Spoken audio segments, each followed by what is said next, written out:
So ನಮಸ್ಕಾರ ಎಲ್ಲರಿಗೂ. I hope ಎಲ್ಲರೂ ಆರಾಮಾಗಿದ್ದೀರಾ, ಖುಷಿಯಾಗಿದ್ದೀರಾ ಅಂತ ಅನ್ಕೊಂತೀನಿ. ಸೊ ನಾನು ನಿಮ್ಮ ಪ್ರೀತಿಯ MLM ಶರತ್. ಓಕೆ, ಸೊ ನಾನು ನೇರವಾಗಿ ವಿಷಯಕ್ಕೆ ಬರ್ತೀನಿ ಸ್ನೇಹಿತರ. ಇದೊಂದು ಝೂಮ್ ಮೀಟಿಂಗ್ ಆಗಿದೆ. ಇಲ್ಲಿ ನಾನು ಇಂಟ್ರಾಕ್ಷನ್ ಮಾಡ್ತಾ ಇರ್ತೀನಿ, ಮಾತಾಡ್ತಾ ಇರ್ತೀನಿ. ಸೊ ದಯವಿಟ್ಟು ನೀವು ಇದನ್ನ ಕೇಳ್ಕೊಳ್ಳಿ. ಸೊ ಲೆಟ್ ಸ್ಟಾರ್ಟ್ ಒಂದು ಬ್ಯೂಟಿಫುಲ್ ಸ್ಟೋರಿ. ಓಕೆ, ಒಂದು ಒಳ್ಳೆ ಕಥೆನ ತಗೊಂಡ್ಬಂದಿದ್ದೀನಿ.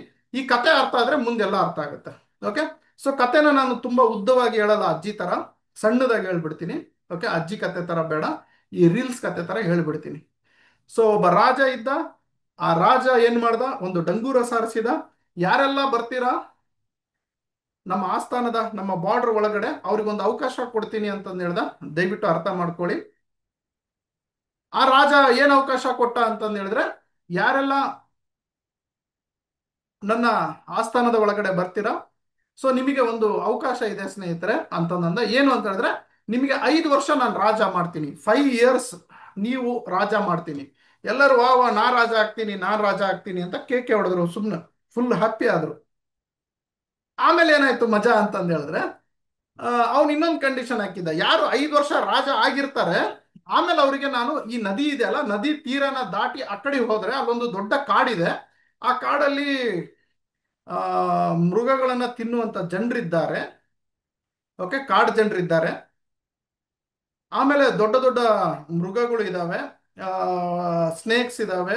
ಓಕೆ, ಪ್ರಾಣಿ ಪಕ್ಷಿಗಳು ಇದಾವೆ. ಅವು ಮನುಷ್ಯರನ್ನ ಕಚ್ಚಿ ತಿಂದು ಹಾಳು ಮಾಡಿ ಸಾಯಿಸ್ಬಿಡ್ತವೆ. ಸೊ ಇದು ನದಿ ಆಚೆ ಆ ಕಾಡಿನಲ್ಲಿ ಇದಾವೆ. ನಾವು ನಾಡಿನಲ್ಲಿ ಇದ್ದೀವಿ, ಕಾಡಿನಲ್ಲಿ ಅಂತ ಪ್ರಾಣಿ ಇದಾವೆ. ಯಾರು 5 ವರ್ಷ ರಾಜಭಾರ ಮಾಡ್ತಾರೆ, ಅವ್ರಿಗೆ 5 ವರ್ಷ ಆಗಿದ್ಮೇಲೆ ಅತಿಥಿ ಸಂಸ್ಕಾರ ಸತ್ಕಾರದೊಂದಿಗೆ ನಾವು ಈ ನದಿಯನ್ನ ದಾಟಿಸಿ ಅವರಿಗೆ ಆ ಕಾಡಿನಲ್ಲಿ ಬಿಟ್ಟು ಬರುತ್ತೇವೆ. ಅಲ್ಲಿ ಹೋಗಿ ಒಂದು ಅರ್ಧ ಕಿಲೋಮೀಟರ್ 1 ಕಿಲೋಮೀಟರ್ ವರೆಗೂ ನಮ್ಮ ಸೈನಿಕರು ಬಿಟ್ಟು ಬರ್ತಾರೆ. ಆಮೇಲೆ ನಿಮ್ಮನ್ನ ಅಲ್ಲಿ ಕಾಡು ಜನರು ಹಾಗೂ ಕಾಡು ಪ್ರಾಣಿಗಳು ನಿಮ್ಮನ್ನ ತಿಂದು ಸಾಯಿಸ್ಬಿಡ್ತವೆ ಅಂತ. ಇಲ್ಲಿ ಕಾಡಿನ ಆಚೆ ಹೋಗಿ ಬಿಡ್ತಾರೆ. ಅವಾಗ ಒಬ್ಬನ್ ಬಂದ, ಸರ್ ಪರವಾಗಿಲ್ಲ ಸರ್, ನನ್ನ ಲೈಫ್ ಹೆಂಗಿದ್ರು ಹಾಳಾಗಿದೆ, 5 ವರ್ಷ ರಾಜನ್ ತರ ಇರ್ಬೋದಲ್ಲ ಬಿಡಿ ಅಂತಂದೇಳಿ. ಅವಾಗ ಅವನ್ ಏನ್ ಮಾಡ್ದ ಅಂತಂದ ಹೇಳಿದ್ರೆ, ಅವನಿಗೆ ರಾಜ ಮಾಡ್ದ, ಪಟ್ಟಾಭಿಷೇಕ ಮಾಡ್ದ. ಅವನು 5 ವರ್ಷ ರಾಜಭಾರ ಮಾಡ್ದ. ಸೊ 5 ವರ್ಷ ರಾಜನ ಆಳಿದ ಮೇಲೆ ಅಲ್ಲಿ ಏನಾಯ್ತು, ಅವನಿಗೆ 5 ವರ್ಷ ಬಂಗಾರ ಬೆಳ್ಳಿ ಎಲ್ಲ ಎಲ್ಲ ರಾಜನ್ ತರನೇ ಇದ್ದ ಅವನು. ಇಡೀ ಆ ಆಸ್ಥಾನಕ್ಕೆ ರಾಜ ಆಗಿದ್ದ ಆ ದೇಶಕ್ಕೆ. 5 ವರ್ಷ ಆಗಿದ್ಮೇಲೆ, 5 ವರ್ಷದ ಒಂದು ದಿನ ಆಗಿದ್ಮೇಲೆ ಅವನಿಗೆ ಪದ್ಧತಿ ಪ್ರಕಾರ ಸನ್ಮಾನ ಮಾಡಿ ಅವನಿಗೆ 2-3 ಸೈನಿಕರು ಹೋಗಿ ಕಾಡಿನ ಆಚೆ ನದಿ ದಾಟಿಸ್ಬಿಟ್ಟು ಆಚೆ ಬಿಟ್ಟು ಬಂದ್ರು. ಅಲ್ಲಿ ಹೋಗ್ತಾ ಇದ್ದಂಗೆ ಅಲ್ಲಿ ಮೃಗಗಳು, ಅಲ್ಲಿ ಪ್ರಾಣಿ ಪಕ್ಷಿಗಳು ಅವನನ್ನ ಹಿಡಿದು ತಿಂದು ಸಾಯಿಸ್ಬಿಟ್ಟು, ಇವರು ಸೈನಿಕರು ಜಲ್ದಿ ಓಡ್ ಬಂದ್ಬಿಟ್ರು. ಹಾಗೆ ಮತ್ತೆ ಡಂಗೂರ ಸಾರಿಸಿದ್ರು, ನೆಕ್ಸ್ಟ್ ರಾಜ ಯಾರಪ್ಪ ಅಂತ. ಮತ್ತೆ ನೆಕ್ಸ್ಟ್ ರಾಜ ಒಬ್ಬನ್ ಬಂದ. ಸರ್ ಬಿಡಿ, ನನಗೇನು ಹೆಂಡತಿ ಮಕ್ಕಳೆಲ್ಲ ಯಾರಿಲ್ಲ, ಇರೋ 5 ವರ್ಷ ಆದ್ರೂ ರಾಜನ್ ತರ ಇರೋಣ, ಸಾಕಾಯ್ತಿ ಬಿಕಾರಿ ಜೀವನ ಅಂತ ಅವನೇನ್ ಮಾಡ್ದ, ಬಂದ.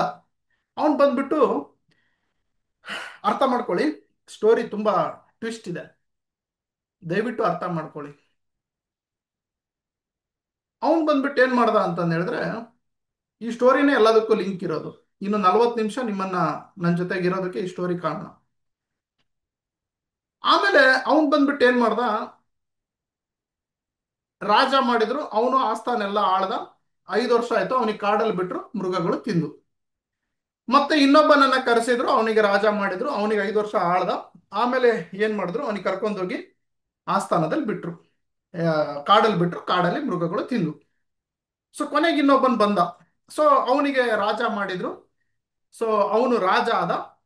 ರಾಜ ಆಗ್ಬಿಟ್ಟು ಅವನಿಗೆ ಕಾಡಲ್ಲಿ ಬಿಟ್ಟು ಬರಕ್ ಹೋಗ್ಬೇಕಲ್ಲ. ಸೊ ಕಾಡಲ್ಲಿ ಬಿಟ್ಟು ಬರಕ್ ಹೋಗ್ಬೇಕಾದ್ರೆ ಈ ವ್ಯಕ್ತಿ ಒಂದು ಅರ್ಧ ಕಿಲೋಮೀಟರ್ ಹೋದ್ರು, ಯಾವುದು ಮೃಗಗಳು ಬರಲಿಲ್ಲ. 2 ಕಿಲೋಮೀಟರ್ ಹೋದ್ರು, ಯಾವ ಮೃಗಗಳು ಬರಲಿಲ್ಲ. 5 ಕಿಲೋಮೀಟರ್ ಒಳಗಡೆ ಹೋದ್ರು, ಯಾವ ಮೃಗಗಳು ಪ್ರಾಣಿ ಪಕ್ಷಿಗಳು ಬರಲಿಲ್ಲ. ಒಂದು 6-7 ಕಿಲೋಮೀಟರ್ ಒಳಗಡೆ ಹೋಗ್ತಿದ್ದಂಗೆ ಅಲ್ಲೊಂದು ಭವ್ಯವಾದಂತಹ ಸಾಮ್ರಾಜ್ಯ ನಿರ್ಮಾಣ ಆಗಿತ್ತು. ದಯವಿಟ್ಟು ಅರ್ಥ ಮಾಡ್ಕೊಳ್ಳಿ, ಭವ್ಯವಾದಂಥ ಸಾಮ್ರಾಜ್ಯ ಅರ್ಥ ಆಗಿತ್ತು, ಅಲ್ಲಿ ನಿರ್ಮಾಣ ಆಗಿತ್ತು. ಅಲ್ಲಿ ವೆಲ್ಕಮ್ ಮಾಡೋದಕ್ಕೆ ಸುಂದರಿಯರು, ದೊಡ್ಡ ದೊಡ್ಡ ವ್ಯಕ್ತಿಗಳು ಹೂವನ್ನ, ಬಂಗಾರವನ್ನ, ಎಲ್ಲವನ್ನ ತಗೊಂಡು ನಿಂತಿದ್ರು. ನಮ್ಮ ರಾಜ ಬರ್ತಾ ಇದ್ದಾನೆ, ಬಾ ರಾಜ ಬರ್ತಾ ಇದ್ದಾನೆ, ಈ ಆಸ್ಥಾನದ ರಾಜ ಇವನು, ಇವನು ಚಾಣಕ್ಯ, ಇವನು ನಮ್ಮ ಗುರು, ನಮ್ಮ ಹೀರೋ ಅಂತಂದೇಳಿ ಅವನಿಗೆ ವೆಲ್ಕಮ್ ಮಾಡ್ತಾ ನಿಂತಿದ್ರು. ಆ ಸೈನಿಕರು ನೋಡ್ಬಿಟ್ಟು ಆಶ್ಚರ್ಯ ಆಗ್ಬಿಟ್ಟು ತಲೆ ಗಿಮ್ ಅಂದ್ಬಿಡ್ತು ಅವ್ರಿಗೆ. ಅಯ್ಯೋ, ಇಂಥ ಕಾಡು ಮನುಷ್ಯರು ಇಷ್ಟು ನಾಡಲ್ಲಿ ಬಂದಂಗ ಆಗ್ಬಿಟ್ಟಿದಾರಲ್ಲ. ಇದೆಲ್ಲ ಕಾಡಿತ್ತು, ಹೆಂಗ್ ನಾಡಾಯ್ತು? ಇಲ್ಲಿ ಸರಿಯಾಗಿ ನೀರ್ ಇರ್ಲಿಲ್ಲ, ಸರಿಯಾದ ಪ್ರಾಣಿ ಪಕ್ಷಿಗಳು ಇರ್ಲಿಲ್ಲ, ಸರಿಯಾದ ಜನರು ಇರ್ಲಿಲ್ಲ, ಮೈ ತುಂಬಾ ಬಟ್ಟೆ ಆಗ್ತಾ ಇರ್ಲಿಲ್ಲ. ಇಲ್ಲಿ ಬಂದವರಿಗೆಲ್ಲ ಕಚ್ಕೊಂಡ್ ತಿಂದು ಬಿಡ್ತಾ ಇದ್ರು. ಇವ್ರು ಮನುಷ್ಯರಿಗೆ ತಿನ್ನೋರು, ಇವ್ರೆಷ್ಟು ಬದಲಾವಣೆ ಆದ್ರಲ್ಲ. ಸೊ ಗ್ರೇಟ್ ಬಿಡಪ್ಪ ಇದು ಅಂತಂದೇಳಿ ಅವರು ಓಡೋಗಿ ರಾಜನಿಗೆ ಹೇಳಿದ್ರು. ರಾಜ ರಾಜ ಅಲ್ಲೊಂದು ಮಜಾ ಆಯ್ತು. ಏನು ಅಂತಂದು ಹೇಳಿದ್ರೆ, ಅಲ್ಲಿ ಮೃಗಗಳು ಇಲ್ಲ, ಅಲ್ಲೆಲ್ಲ ಚೇಂಜ್ ಆಗಿ ಕಾಡಾಗಿದೆ. ಅವನು ಇಲ್ಲೂ ರಾಜ ಇದ್ದ, ಅಲ್ಲೂ ರಾಜ ಆಗ್ಬಿಟ್ಟಿದ್ದಾನೆ ಅಂತ. ಇಲ್ಲೂ ರಾಜ ಇದ್ದ, ಅಲ್ಲಿನೂ ರಾಜ ಆಗ್ಬಿಟ್ಟಿದ್ದಾನೆ ಅಂತ ಅರ್ಥ ಆಯ್ತಾ? ಅವಾಗ ರಾಜನಿಗೆ ಆಶ್ಚರ್ಯ ಆಯ್ತು. ಅಲ್ಲೆಲ್ಲೆಲ್ಲ ಏನೋ ಪ್ರಾಬ್ಲಮ್ ಆಯ್ತಪ್ಪ ಇದು. ಅದೇ ಹಿಂಗೆ ರಾಜ, ನಾನ್ ನೋಡಿದ್ರೆ ಅಲ್ಲಿ ಹೋಗಿ ಸಾಯ್ತಾನೆ ಇವನು ಅನ್ಕೊಂಡಿದ್ದೆ. ಕರ್ಸಿ ಕರ್ಸಿ ಕರ್ಸಿ ಅವನಿಗೆ ಅಂತ ಅಂದ್ರು. ಅವ್ನು ಬಂದ. ಅವ್ನು ಬಂದ್ಬಿಟ್ಟೆ, ನಮಸ್ಕಾರ ರಾಜ್ರೆ, ಏನ್ ಹೇಳಿ ಅಂತ. ಏನೇನೇನು ನಿನ್ ಬಗ್ಗೆ ತುಂಬಾ ಕೇಳ್ತಾ ಇದ್ದೀನಿ ನಾನು. ಆ ನೀನ್ ಅಲ್ಲಿ ಹೋಗ್ಬಿಟ್ಟು ರಾಜ ಆಗ್ಬಿಟ್ಟಿದೀಯ ಅಂತೆ, ಅಲ್ಲೆಲ್ಲ ಜನ ಎಲ್ಲ ಪ್ರಜೆಗಳೆಲ್ಲ ಚೇಂಜ್ ಆಗ್ಬಿಟ್ಟಿದಾರಂತೆ. ಹೌ ಇಟ್ಸ್ ಪಾಸಿಬಲ್ ಮ್ಯಾನ್ ಅಂತ. ಅವಾಗ ಒಂದು ಒಳ್ಳೆ ಉತ್ತರ ಕೊಟ್ಟ ಸ್ನೇಹಿತರ ಅವನು. ಎಂತ ಉತ್ತರ ಕೊಟ್ಟ ಅಂತಂದು ಹೇಳಿದ್ರೆ,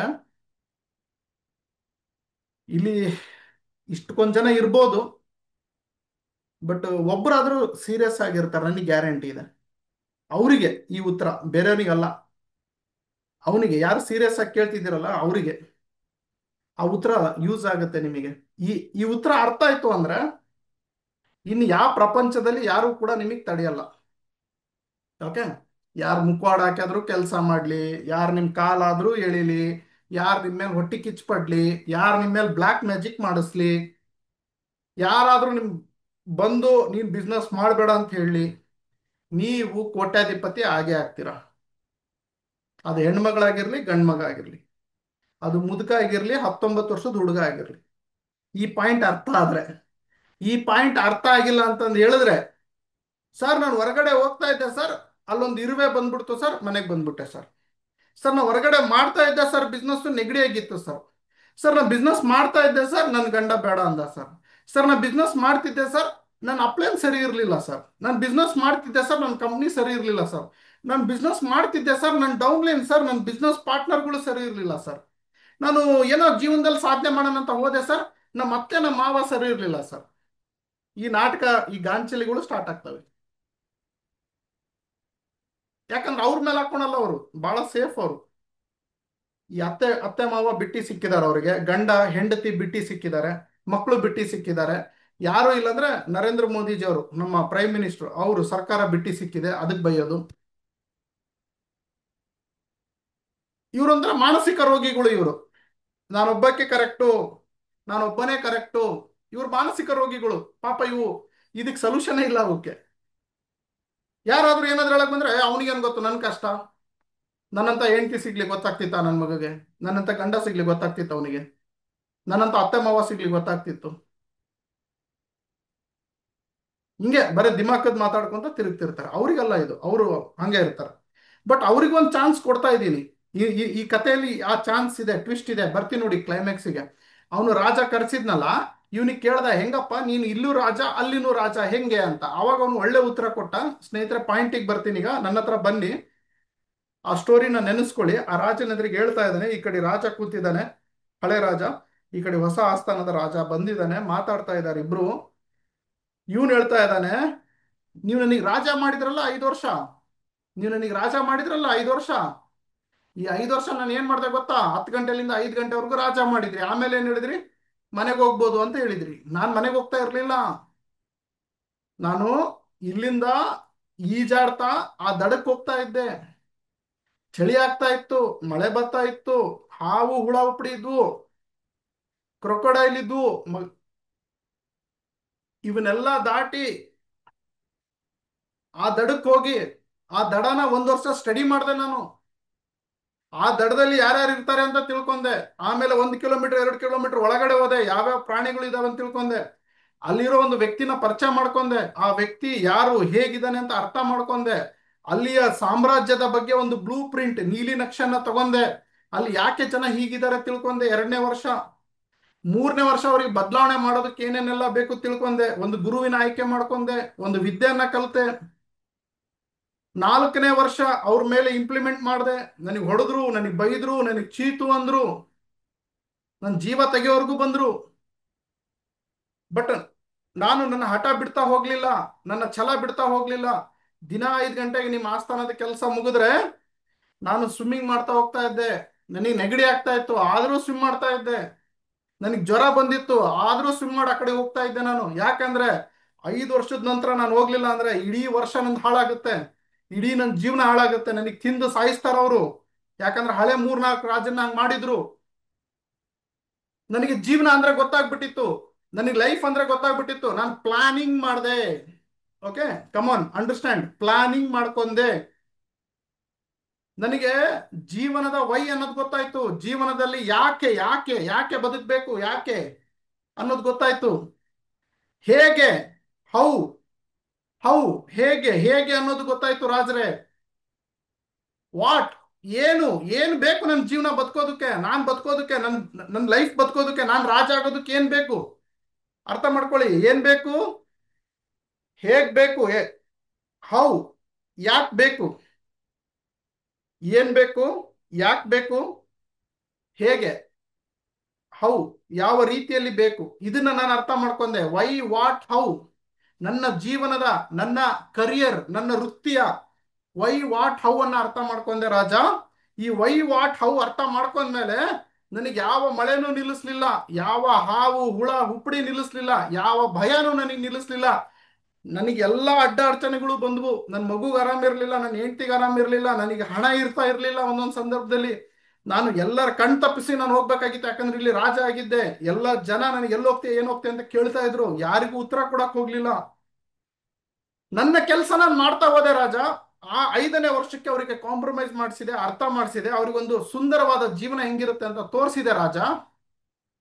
ಅಲ್ಲಿ ಮನೆಗಳನ್ನ ನಿರ್ಮಾಣ ಮಾಡಿದ್ರು, ಪ್ರಾಣಿ ಪಕ್ಷಿಗಳು ಒಂದಾದ್ರು. ಅಲ್ಲಿರೋ ಜನರು, ನಾವು ಬೇರೆಯವ್ರನ್ನ ಕಿತ್ತು ತಿನ್ನೋದಲ್ಲ, ನಾವು ಹೊಟ್ಟೆ ತುಂಬಿಸ್ಕೊಳೋದಕ್ಕೆ ಸಸ್ಯಾಹಾರಿನೂ ಇರ್ಬೋದು ಅಥವಾ ಯಾವ್ದಾದ್ರು ಪ್ರಾಣಿ ಪಕ್ಷಿಗಳನ್ನ ತಿಂದಾದ್ರೂ ಇರ್ಬೋದು. ಮನುಷ್ಯನಿಗೆ ತಿನ್ಬೇಕು ಅನ್ನೋದು ರೂಲ್ಸ್ ಅಲ್ಲ, ಮನುಷ್ಯ ಮನುಷ್ಯನಿಗೆ ತಿನ್ಬಾರ್ದು ಅನ್ನೋದನ್ನ ಕಲಿಸ್ಕೊಟ್ಟೆ. ಇದೆಲ್ಲ ಮಾಡಿದ್ಮೇಲೆ ನೀನೇ ನನ್ನ ರಾಜನಾಗು ಅಂತ ಅವ್ರು ಒಪ್ಕೊಂಡ್ರು. ಅವಾಗ ನೀವು 5 ವರ್ಷ ಆಗಿ ನನಗೆ ಕಳಿಸ್ಕೊಟ್ರಿ ಮಹಾರಾಜ್ರೆ. ಅಲ್ಲಿಗೆ ಹೋದೆ, ನನಗೂ ಅಲ್ಲಿ ಅತಿಥಿ ಸತ್ಕಾರ ಆಯ್ತು. ಈಗ ನಮ್ಮೆಲ್ಲ ಫ್ಯಾಮಿಲಿಯಲ್ಲಿ ಶಿಫ್ಟ್ ಆಗಿದ್ದೀವಿ. ಇಲ್ಲಿ ನಾನು 5 ವರ್ಷ ರಾಜ ಇದ್ದೆ, ಅಲ್ಲಿಗ ಸಾಯೋವರೆಗೂ ರಾಜ ನಾನು ಅಂತ. ಅಷ್ಟು ಹೇಳಿ ಮಹಾರಾಜರಿಗೆ ನಮಸ್ಕಾರ ಮಾಡಿ ಹೋದ್ರು. ಸೊ ಮಹಾರಾಜರು ರಾತ್ರಿ ಎಲ್ಲ ಮಲಗಲಿಲ್ಲ. ಎಷ್ಟು ಜಾಣ ಇವನು, ಎಷ್ಟು ಚಂದ ತನ್ನ ಪ್ಲಾನ್ ಅನ್ನ ಡಿಸೈನ್ ಮಾಡ್ಕೊಂಡಿದ್ದಾನೆ. ಅದೇ ಮೂರ್ಖರು, ಮುಟ್ಟಾಳ್ರು, ಎಷ್ಟೋ ಜನ ಸತ್ತೋಗ್ಬಿಟ್ರು ರಾಜ ಆಗ್ತೀನಿ ಅಂತ ಬಂದವರು. ಇವತ್ತು ಎಷ್ಟೋ ಜನಕ್ಕೆ ಅವಕಾಶ ಇದ್ರೇನು ಒಪ್ಕೊಳಕ್ಕಿಲ್ಲ. ಎಲ್ಲಿ ಹೋಗ್ತಾ ಇದೆ, ಎಷ್ಟು ಜಾಣ್ರಿದ್ದಾರೆ ಅಂತ ಗೊತ್ತಾಯ್ತು.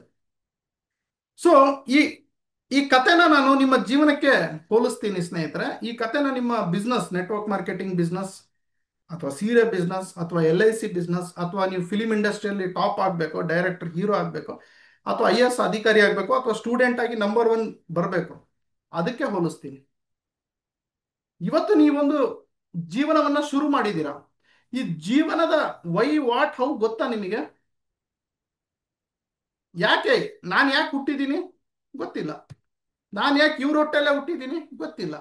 ನಾನು ಯಾಕೆ ಇದೇ ತರ ಹುಟ್ಟಿದ್ದೀನಿ, ಹಂದಿ ನಾಯಿ ಕತ್ತಿ ಎಲ್ಲವೂ ಇದಾವೆ, ಅದನ್ನ ಯಾಕೆ ಹುಟ್ಟಿಲ್ಲ ನಾನು? ಯಾಕೆ ನಾನು ಹಿಂಗೆ ಷರತ್ತಾಗೆ ಹುಟ್ಟಿದ್ದೀನಿ, ಇವ್ರ ಹೊಟ್ಟೆಲ್ಲೇ ಹುಟ್ಟಿದ್ದೀನಿ, ಇದೇ ಜಾಗದಲ್ಲಿ ಹುಟ್ಟಿದ್ದೀನಿ? ಎಲ್ಲೋ ಪಾಕಿಸ್ತಾನದಲ್ಲಿ ಹುಟ್ಟಬೋದಿತ್ತು, ಆಫ್ರಿಕಾದಲ್ಲಿ ಹುಟ್ಟಬೋದಿತ್ತು. ಈ ರೀತಿಯಾದಂಥ ಪ್ರಶ್ನೆಗಳನ್ನ ನಾವು ಮಾಡ್ಕೊಳೋದಿಲ್ಲ. ನಾವು ಮಾಡೋ ಪ್ರಶ್ನೆ ಏನು ಗೊತ್ತಾ? ಸ್ವಲ್ಪ ವಿರಾಟ್ ಕೊಹ್ಲಿ ಹಿಂಗೆ ಹೊಡೆದು ಬಿಟ್ಟಿದ್ರೆ ಗ್ಯಾರಂಟಿ ಸಿಕ್ಸ್ ಹೋಗೋದು.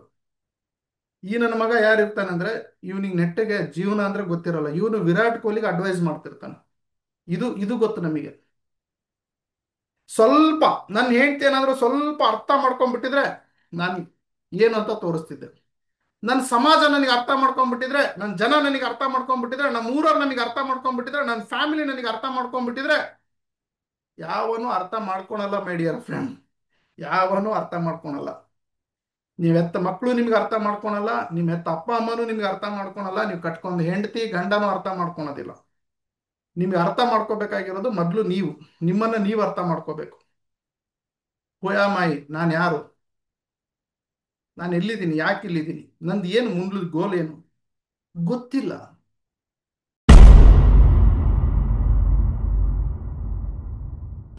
ಸ್ವಂತ MLM ಕಂಪನಿ ಮಾಡೋರು ಹಾಗೂ ಕಂಪನಿಯನ್ನ ರನ್ ಮಾಡೋರು, software, plan, product, complaints, plan designing, training, ಇದ್ರದ್ದೆಲ್ಲದಕ್ಕೂ ಒಂದು ಸೊಲ್ಯೂಷನ್ MLM ಶರತ್. ನಾನು ಯಾವಾಗ್ಲೂ ನಿಮ್ ಜೊತೆಗೆ ಇರ್ತೀನಿ. ಒಂದ್ಸಲ ಬಂದು ಭೇಟಿ ಕೊಡಿ, ನನ್ನ ಜೊತೆ ಚರ್ಚೆ ಮಾಡಿ. ಸೊ ಈ ಪ್ಲಾನ್ಸ್, ಸಾಫ್ಟ್ವೇರ್, ಸಿಸ್ಟಮ್ ಅದೆಲ್ಲ ಹೇಗೆ ವರ್ಕ್ ಆಗುತ್ತೆ, ಅಲ್ಲಿ ಎಲ್ಲಿ ಫಾಲ್ಟ್ ಹೊಡಿತಾ ಇದ್ದೀರಾ ಅಥವಾ ಏನ್ ನಿಮಗೆ ಬೇಕು, ನಿಮ್ಮದೇ ಒಂದು ಡೈರೆಕ್ಷನ್ ಅಲ್ಲಿ ನೀವು ಹೋಗ್ಬೇಕು ಅಂತ ಹೇಳಿದ್ರೆ ಏನೆಲ್ಲ ಇಂಪಾರ್ಟೆಂಟ್ ಇದೆ ಇದನ್ನ ತಿಳ್ಕೊಳ್ಳೋದಕ್ಕೆ ಒಂದ್ಸಲ ನೇರವಾಗಿ ನನಗೆ ಭೇಟಿ ನೀಡಿ. 9739313938 ಇದು ನನ್ನ personal WhatsApp number, calling number. ನೀವು ಕಾಲ್ ಮಾಡಿ. ನನ್ನ ಆಫೀಸ್ ಬೆಂಗಳೂರಲ್ಲಿ ಇದೆ, ಬನ್ನಿ ಭೇಟಿ ಆಗೋಣ. ಇದು ಗೊತ್ತಿಲ್ಲದೆ ದಯವಿಟ್ಟು ನೀವು ಸ್ವಂತ ಒಂದು ಡೈರೆಕ್ಟ್ ಸೆಲ್ಲಿಂಗ್ ಕಂಪನಿ ಮಾಡೋದಕ್ಕೆ ಕೈ ಹಾಕಬೇಡಿ. ಹಾಗೂ ಒಂದು ಡೈರೆಕ್ಟ್ ಸೆಲ್ಲಿಂಗ್ ಕಂಪನಿ ನಡೆಸ್ತಾ ಇದ್ರೆ ದಯವಿಟ್ಟು ಇದನ್ನೆಲ್ಲ ತಿಳ್ಕೊಂಡು ಮುಂದೆ ನಡೆಸಬೇಕು ಅನ್ನೋದು ನನ್ನ ಉದ್ದೇಶ. ಹಾಗೆ ನೆಟ್ವರ್ಕರ್ ಅವರಿಗೆ ನನ್ನ ಕಿವಿ ಮಾತು ಏನು ಅಂದ್ರೆ, ನೀವು ಯಾವ್ದಾದ್ರು ಒಂದು ಹೊಸ ಕಂಪನಿ ಜಾಯ್ನ್ ಆಗ್ತಿದ್ರೆ ಅಂದ್ರೆ ಅದ್ರದ್ದು ದಯವಿಟ್ಟು ಲೀಗಲ್, ಪ್ಲಾನ್, ಸಾಫ್ಟ್ವೇರ್ ಎಲ್ಲವನ್ನ ತಿಳ್ಕೊಂಡು ಅದರಲ್ಲಿ ನಿಮ್ಮ ಜೀವನವನ್ನ ಹಾಕಿ. ಇಲ್ಲ ಅಂದ್ರೆ ಆ ಕಂಪನಿಯಲ್ಲಿ ಕೆಲಸ ಮಾಡಬೇಡಿ. ಇದು ನಾನು ಹೇಳ್ತಾ ಇಲ್ಲ, direct selling MLM rules and law ಹೇಳ್ತಾ ಇದೆ. Thank you. ಒಂದ್ಸಲ ಬನ್ನಿ ಭೇಟಿ ಆಗೋಣ. ನಾವು ನೀವು ಭೇಟಿ ಆದಂಗೆ ಆಗುತ್ತೆ. ಮತ್ತೆ ಹೆಚ್ಚಿನ ಮಾಹಿತಿಗೆ ನಾನು ನಿಮ್ ಜೊತೆಗೆ ಇರ್ತೀನಿ. ಎಲ್ಲ ವಿಡಿಯೋ ಈ ಚಾನಲ್ ಸಬ್ಸ್ಕ್ರೈಬ್ ಮಾಡಿ, ಪ್ರತಿಯೊಬ್ಬರಿಗೂ ಇದನ್ನ ಹಂಚಿ. MLM ಶರತ್ ನಿಮ್ ಜೊತೆಗೆ. ಪ್ರಪಂಚದ ಮೊಟ್ಟ ಮೊದಲ ಕನ್ನಡದ ಮಾಸ ಪತ್ರಿಕೆ, ಜಾಹೀರಾತು ಮುಕ್ತ ಹಾಗೂ ಯಾವುದೇ ಕಂಪನಿಯ ಪ್ರಚಾರವಿಲ್ಲದೆ ಕನ್ನಡದ ನೆಟ್ವರ್ಕ್ ಮಾರ್ಕೆಟಿಂಗಿಗೆ, ಇಂಡಸ್ಟ್ರಿಗೆ ಸಂಬಂಧಪಟ್ಟಿರುವಂತಹ ಮಾಸ ಪತ್ರಿಕೆ ಕನ್ನಡದಲ್ಲಿ ನಿಮ್ಮ ಮನೆಗೆ ಪ್ರತಿ ತಿಂಗಳು ಬರುತ್ತೆ ಸ್ನೇಹಿತರೆ. ಇದು ಒಂದು ಹೊಸದಾಗಿ ನಾನು ಮಾಡಿದ್ದೇನೆ. ಇದನ್ನ ಎಲ್ಲರೂ ತರಿಸ್ಕೊಡ್ತಾ ಇದ್ದಾರೆ. ನೀವು ಯಾವುದೇ ಕಂಪನಿಯಲ್ಲಿ ಎಲ್ಲೇ ಇರಿ, ಯಾವುದೇ ಊರಿನಲ್ಲಿ ಇರಿ, ಯಾವುದೇ ಕಂಪನಿಯಲ್ಲಿ ನೆಟ್ವರ್ಕ್ ಮಾರ್ಕೆಟಿಂಗ್ ಮಾಡ್ತಾರೆ. ನೆಟ್ವರ್ಕ್ ಮಾರ್ಕೆಟಿಂಗ್ ಪ್ರಪಂಚದಲ್ಲಿ ಏನೆಲ್ಲ ಆಗ್ತಾ ಇದೆ, ಇಂಡಿಯಾದಲ್ಲಿ ಏನೆಲ್ಲ ಆಗ್ತಾ ಇದೆ, ಕರ್ನಾಟಕದಲ್ಲಿ ನೆಟ್ವರ್ಕ್ ಮಾರ್ಕೆಟಿಂಗ್ ಹೇಗೆ ಬೆಳೀತಾ ಇದೆ, ಪ್ರತಿಯೊಂದು ಇಂಚು ಮಾಹಿತಿನೂ ಈ ನ್ಯೂಸ್ ಪೇಪರ್ ನಲ್ಲಿ ಬರುತ್ತೆ. ನೆಟ್ವರ್ಕ್ ಮಾರ್ಕೆಟಿಂಗಿಗೆ ಒಂದು ನ್ಯೂಸ್ ಪೇಪರ್ ಇರಲಿಲ್ಲ, ಒಂದು ನೆಟ್ವರ್ಕ್ ಮಾರ್ಕೆಟಿಂಗ್ ಮಾಸ ಪತ್ರಿಕೆ ನಾನು ಬಿಡುಗಡೆ ಮಾಡಿದ್ದೀನಿ. ಹೆಚ್ಚಿನ ಮಾಹಿತಿಗಾಗಿ ಇಲ್ಲಿ ಕರೆ ಮಾಡಿ, ಈ ನಂಬರ್ಗೆ ತಿಳಿದುಕೊಳ್ಳಿ, ವಾಟ್ಸ್ಆಪ್ ಮಾಡಿ. ನಿಮಗೆ ಪ್ರತಿಯೊಂದು ಡೀಟೇಲ್ಸ್ ಈ ನಂಬರ್ ಅಲ್ಲಿ ಸಿಗುತ್ತೆ. ಇದನ್ನ ಹೇಗೆ ಸಬ್ಸ್ಕ್ರೈಬ್ ಮಾಡಬೇಕು, ಇದನ್ನ ಹೇಗೆ ಅಪ್ಡೇಟ್ ಮಾಡ್ಕೋಬೇಕು, ಪ್ರತಿಯೊಂದನ್ನು ಹೇಳ್ಕೊಡ್ತೀನಿ. ಯಾಕಂದ್ರೆ ಈ ಮಾಸ ಪತ್ರಿಕೆಯಿಂದ ನಿಮಗೆ ಬಹಳಷ್ಟು ಲಾಭಗಳುಂಟು. ಒಂದೇದೇನಂದ್ರೆ ಅಪ್ಡೇಟ್ಸ್ ತಿಳ್ಕೋಬಹುದು ನೆಟ್ವರ್ಕ್ ಮಾರ್ಕೆಟಿಂಗ್ ಅಲ್ಲಿ. ಎರಡನೇದು, ನೀವು ನೆಟ್ವರ್ಕ್ ಮಾರ್ಕೆಟಿಂಗ್ ಅಲ್ಲಿ ಹೆಚ್ಚಿನ ಅವಕಾಶವನ್ನ ಪಡಿಬಹುದು, ಬೆಳಿಬಹುದು, ಇನ್ನು ಹೆಚ್ಚು ಹಣವನ್ನು ಗಳಿಸಬಹುದು. ಮೂರನೇದು, ನೆಟ್ವರ್ಕ್ ಮಾರ್ಕೆಟಿಂಗ್ ನಲ್ಲಿ ನಡೀತಿರುವ ಮೋಸ, ಅನ್ಯಾಯದ ವಿರುದ್ಧ ಏನೆಲ್ಲ ನಡೀತಾ ಇದೆ ಈ ಮಾಸ ಪತ್ರಿಕೆಯಲ್ಲಿ ಇರುತ್ತದೆ. ನಾಲ್ಕನೇದಾಗಿ, ನೆಟ್ವರ್ಕ್ ಮಾರ್ಕೆಟಿಂಗ್ ಅಲ್ಲಿ ಅವಾಗವಾಗ ಜನರು ನೆಗೆಟಿವ್ ಆಗ್ತಾ ಇರ್ತಾರೆ. ಆ ನೆಗೆಟಿವ್ ಆಗ್ಲಿಲ್ದಂಗೆ ಇರಬೇಕು ಅಂದ್ರೆ ಈ ಮಾಸ ಪತ್ರಿಕೆ ಹೆಲ್ಪ್ ಮಾಡುತ್ತೆ. ಪ್ರತಿ ತಿಂಗಳು ಅವ್ರ ಮನೆಗೆ ಹೋಗೋದ್ರಿಂದ ಅವ್ರು ಮತ್ತದನ್ನೇ ಆಕ್ಟಿವೇಟ್ ಆಗಿ ಕೆಲಸ ಮಾಡೋದ್ರಲ್ಲಿ ಯೂಸ್ ಆಗುತ್ತೆ. ನೀವೆಲ್ಲ ಯಾರೆಲ್ಲ ಅಪ್ಲೈನ್ಸ್ ಇದ್ದೀರಿ, ಯಾರೆಲ್ಲ ತಂಡ ಕಟ್ಟಿದ್ದೀರಿ, ಎಲ್ಲರಿಗೂ ಇದನ್ನ ಸಬ್ಸ್ಕ್ರೈಬ್ ಮಾಡಿಸಿ. ಯಾಕಂದ್ರೆ ಇದು ಯಾವ ಕಂಪನಿ ಪರವಾಗಿ ಇರೋದಿಲ್ಲ, ಹಾಗೂ ಯಾವ ಲೀಡರಿನ ಪ್ರಚಾರನೂ ಈ ಮಾಸ ಪತ್ರಿಕೆಯಲ್ಲಿ ಇರಲ್ಲ, ಯಾವ ಅಡ್ವರ್ಟೈಸ್ಮೆಂಟ್ ಇರೋದಿಲ್ಲ. ಇದು ಟೋಟಲಿ ಜಾಹೀರಾತು ಮುಕ್ತ ಮಾಸ ಪತ್ರಿಕೆ ಆಗಿರುತ್ತೆ. ಸೊ ಟೋಟಲಿ ಜಾಹೀರಾತು ಮುಕ್ತ ಆಗಿರುತ್ತೆ. ಇದರಲ್ಲಿ ಯಾವುದೇ ಕಂಪನಿಯ ಪ್ರಚಾರ, ಯಾವುದೇ ಅಡ್ವರ್ಟೈಸ್ಮೆಂಟ್ ಇರೋದಿಲ್ಲ. 100% ಔಟ್ ಆಫ್ ಔಟ್ ಒಳ್ಳೆ ಇನ್ಫಾರ್ಮೇಶನ್ ಇರುತ್ತೆ, ಮೋಟಿವೇಶನ್ ಸ್ಟೋರೀಸ್ ಇರುತ್ತೆ. Direct selling rules and regulation ಬಗ್ಗೆ ಮಾತನಾಡ್ತೀವಿ. ಹಾಗೂ ಡೈರೆಕ್ಟ್ ಸೆಲ್ಲಿಂಗ್ ಇಂಡಸ್ಟ್ರಿ ಪ್ರಪಂಚದಲ್ಲಿ ಏನೇನೆಲ್ಲ ನಡೀತಾ ಇದೆ, ಈ ತಿಂಗಳಲ್ಲಿ ಏನಾಯ್ತು, ಮುಂದಿನ ತಿಂಗಳಲ್ಲಿ ಏನಾಗುತ್ತೆ, ಈ ರೀತಿಯಾದಂತಹ ಇನ್ಫಾರ್ಮೇಶನ್ ಗಳನ್ನ ಈ ಮಾಸ ಪತ್ರಿಕೆಯಲ್ಲಿ ಬಿಡುಗಡೆ ಮಾಡ್ತೀವಿ. ಇದು ಕನ್ನಡದಲ್ಲಿ ಇರುತ್ತೆ. ಇದು ನಿಮ್ಮ ಮನೆ ಅಡ್ರೆಸ್ ಕೊಟ್ಟು ನೀವು ಸಬ್ಸ್ಕ್ರೈಬ್ ಆದ್ರೆ ನಿಮ್ಮ ಮನೆ ಬಾಗಿಲಿಗೆ ಪ್ರತಿ ತಿಂಗಳು ಬರುತ್ತೆ ಸ್ನೇಹಿತರೆ. ತುಂಬಾ ಕಡಿಮೆ ಶುಲ್ಕವನ್ನು ಇಟ್ಟಿದ್ದೀವಿ, ತುಂಬಾ ಕಡಿಮೆ ಅಮೌಂಟ್ ಅಲ್ಲಿ ನಿಮಗೆ ಈ ಪತ್ರಿಕೆ ಮನೆಗೆ ತಲುಪುತ್ತೆ. Thank you very much. ಈ ಕೂಡಲೇ ಸಬ್ಸ್ಕ್ರೈಬ್ ಆಗಲಿ, ಮತ್ತೆ ಈ ವಿಡಿಯೋನ ಎಲ್ಲರಿಗೂ ಶೇರ್ ಮಾಡಿ, ಹಂಚಿ. ಈ ಇನ್ಫಾರ್ಮೇಶನ್ ಎಲ್ಲರಿಗೂ ಹಂಚಬೇಕು, ಯಾಕಂದ್ರೆ ನಾವೆಲ್ಲ ಒಂದಾಗಬೇಕು ಸ್ನೇಹಿತರೆ. ನೆಟ್ವರ್ಕ್ ಮಾರ್ಕೆಟಿಂಗ್ ನಲ್ಲಿ ಬಹಳಷ್ಟು ಜನ ಬೆಳಿಬೇಕು ಅಂತ ಆಸೆ ಪಡ್ತಾರೆ, ಬಟ್ ಯಾವುದೇ ಪುಸ್ತಕಗಳನ್ನು ಓದೋದಿಲ್ಲ. ಹಾಗಾಗಿ ಕನ್ನಡದಲ್ಲಿ ಮೊಟ್ಟ ಮೊದಲ ಬಾರಿಗೆ ನೆಟ್ವರ್ಕ್ ಮಾರ್ಕೆಟಿಂಗ್ ಜ್ಞಾನ ಭಂಡಾರ ಅನ್ನೋ ಪುಸ್ತಕ ಬರೆದಿದ್ದೇನೆ. ಇದು 3 ಭಾಗದಲ್ಲಿ ಇರುತ್ತೆ, ಭಾಗ 1, ಭಾಗ 2, ಭಾಗ 3. ಸೊ ಬಿಗಿನರ್ಸ್ ಹೇಗಿರಬೇಕು, ಟೀಮ್ ಅನ್ನು ಹೇಗೆ ಕಟ್ಟಬೇಕು, ತದನಂತರ ಟೀಮ್ನಿಂದ ಹೇಗೆ ರಿಟೈರ್ಡ್ ಆಗಬೇಕು, ನೆಟ್ವರ್ಕ್ ಮಾರ್ಕೆಟಿಂಗ್ ನಲ್ಲಿ ನಡೀತಿರುವಂತಹ ಮೋಸದ ಕಂಪನಿಗಳು ಯಾವ್ಯಾವ ಇದಾವೆ, ಹಾಗೂ ನೆಟ್ವರ್ಕ್ ಮಾರ್ಕೆಟಿಂಗ್ ನಲ್ಲಿ ಹೊರಡಿಸಿರುವಂತಹ ರೂಲ್ಸ್ ಅಂಡ್ ರೆಗ್ಯುಲೇಷನ್ ಕನ್ನಡದಲ್ಲಿ ಅನುವಾದ ಮಾಡಿ ಈ ಪುಸ್ತಕದಲ್ಲಿ ಬರೆಯಲಾಗಿದೆ. ಇದು ತುಂಬಾನೇ ಮಾನ್ಯತೆ ಪಡೆದಿದೆ. ತುಂಬಾ ಜನ ಇದನ್ನ ಓದ್ಬಿಟ್ಟು ತುಂಬಾ ಇನ್ಕಮ್ ಅನ್ನ ಗಳಿಸ್ತಾ ಇದ್ದಾರೆ. ನೀವು ಕೂಡ ಈಗಲೇ ಈ ಪುಸ್ತಕವನ್ನು ಖರೀದಿ ಮಾಡಿ, ಈ ನಂಬರ್ಗೆ ಕರೆ ಮಾಡಿ, ಈ ಪುಸ್ತಕದ ಬೆಲೆ ಎಲ್ಲ ತಿಳ್ಕೊಳ್ಳಿ. ಹಾಗೂ ಈ ಪುಸ್ತಕ ಆರ್ಡರ್ ಮಾಡಿದ್ರೆ ನಿಮ್ಮ ಮನೆಗೆ ಹೋಮ್ ಡೆಲಿವರಿ ಆಗಿದೆ. ಹಾಗೆ ನೆಟ್ವರ್ಕ್ ಮಾರ್ಕೆಟಿಂಗ್ ನಲ್ಲಿ ನೀವು ಹೇಗೆ ದೊಡ್ಡ ತಂಡವನ್ನು ಕಟ್ಟಬಹುದು, ಇನ್ವಿಟೇಷನ್ ಟಿಪ್ಸ್ ಆಗಿರ್ಬೋದು, ಫಾಲೋ ಅಪ್ ಟಿಪ್ಸ್ ಆಗಿರ್ಬೋದು, ಪ್ರೆಸೆಂಟೇಷನ್ ಯಾವ ರೀತಿ ಕೊಡಬೇಕು, ಕ್ಲೋಸಿಂಗ್ ಯಾವ ರೀತಿ ಮಾಡಬೇಕು, ಪ್ರತಿಯೊಂದನ್ನು ಈ ಪುಸ್ತಕದಲ್ಲಿ ಕನ್ನಡದಲ್ಲಿ ಇಂಚಾಗಿ ಬರೆಯಲಾಗಿದೆ. ಇದನ್ನ ಬರೆದಿರೋದು ನಾನು, ನಿಮ್ಮ ಪ್ರೀತಿಯ MLM ಶರತ್. ತುಂಬ ಈ ಪುಸ್ತಕದ ಬೇಡಿಕೆ ಇದೆ. ಆಲ್ರೆಡಿ 5-6 ವರ್ಷದಿಂದ ಈ ಪುಸ್ತಕ ತುಂಬ ಜನ ಓದ್ತಾ ಇದ್ದಾರೆ, ತುಂಬ ಎತ್ತರಕ್ಕೆ ಬೆಳೆದಿದ್ದಾರೆ. ಈ ಕೂಡಲೇ ಈ ಪುಸ್ತಕ ನೀವು ಕರೆಸ್ಕೊಳ್ಳಿ. ಹೆಚ್ಚಿನ ಮಾಹಿತಿಗೆ ನಂಬರಿಗೆ ಕರೆ ಮಾಡಿ, ವಾಟ್ಸಪ್ ಮಾಡಿ, ನಿಮ್ಮ ಮನೆಗೆ ಈ ಪುಸ್ತಕವನ್ನು ತರಿಸ್ಕೊಡಿ. ಒಂದು ಸಲ ಈ ಪುಸ್ತಕನ ಓದಿ ಈ ಪುಸ್ತಕದ ಬೆಲೆ ಏನು ಅಂತ ಗೊತ್ತಾಗುತ್ತೆ. ಯಾಕಂದರೆ ಅಂಬೇಡ್ಕರ್ ಅವರು ಹೇಳಿದ್ದಾರೆ, ಯಾರು ಪುಸ್ತಕವನ್ನು ಓದ್ತಾರೆ ಅವರೇ ಪ್ರಪಂಚವನ್ನು ಆಳ್ತಾರೆ ಅಂತಂದೇಳಿ. ನೀವು ನೆಟ್ವರ್ಕ್ ಮಾರ್ಕೆಟಿಂಗ್ನಲ್ಲಿ ಈ ಪುಸ್ತಕವನ್ನು ಓದಿಲ್ಲ ಅಂತ ಹೇಳಿದ್ರೆ ನೀವು ನೆಟ್ವರ್ಕ್ ಮಾರ್ಕೆಟಿಂಗ್ ಮಾಡೋದ್ರಲ್ಲಿ ಯಾವುದೇ ಮೀನಿಂಗ್ ಇಲ್ಲ ಸ್ನೇಹಿತರೆ. ಯಾಕಂದರೆ ನೆಟ್ವರ್ಕ್ ನೆಟ್ವರ್ಕ್ ಮಾರ್ಕೆಟಿಂಗ್ನ ಪ್ರತಿಯೊಂದು ರೂಲ್ಸ್ ಆ್ಯಂಡ್ ರೆಗ್ಯುಲೇಷನ್ ಕನ್ನಡದಲ್ಲಿ ಇದೆ. ಈ ಪುಸ್ತಕ ಕೇವಲ ಕನ್ನಡದಲ್ಲಿ ಅವೈಲಬಲ್ ಇದೆ. ಕನ್ನಡದಲ್ಲಿ ಕನ್ನಡಿಗರಿಗೋಸ್ಕರ ಬರೆದಿರುವಂಥ ಪುಸ್ತಕ ಇದು. ಈ ಕೂಡಲೇ ತಗೊಂಡು ಓದಿ. Thank you very much.